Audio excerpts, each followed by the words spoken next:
Hello guys, today I'm gonna show you how to make a DIY key holder. The materials for this craft are popsicle sticks, cake candle holder. When my sister was 1, we used this for her cake. And paper, color paper, scissors, ribbon, and a glue gun and a glue stick.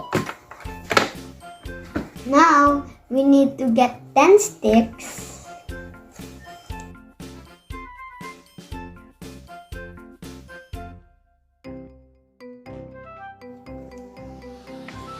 Yellow.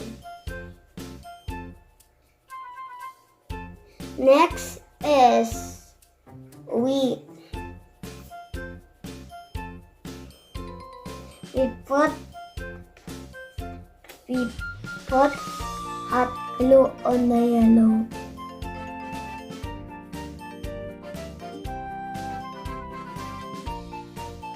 After that,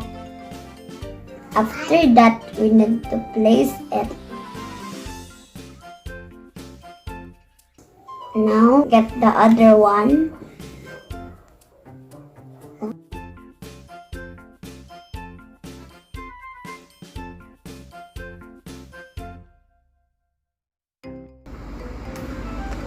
After that, we cut this. It's really hard to cut, so I let my mama cut it.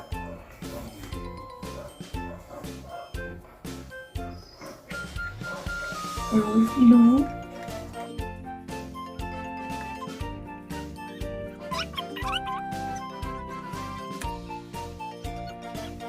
Just need to repeat this.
Next is to put our key holder here.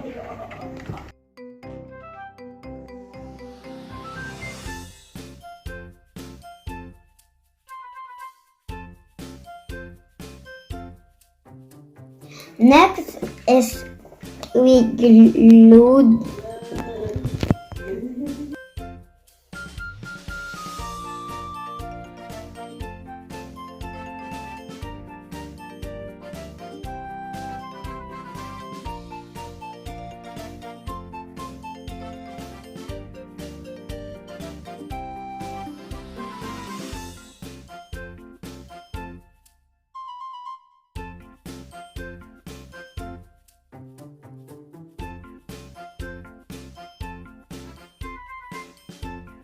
Now we get the color paper and the scissors. We will make a glass.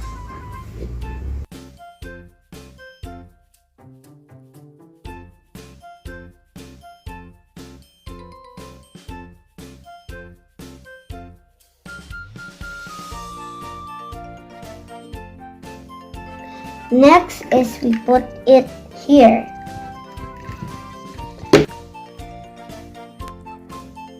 Next is we get the ribbon and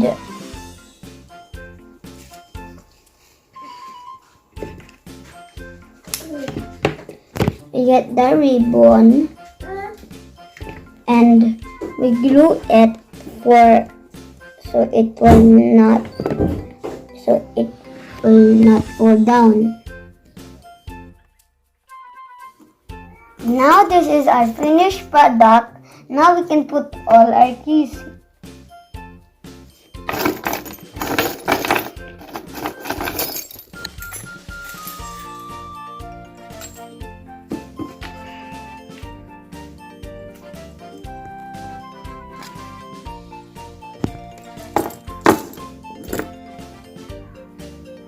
I hope you like it. Bye!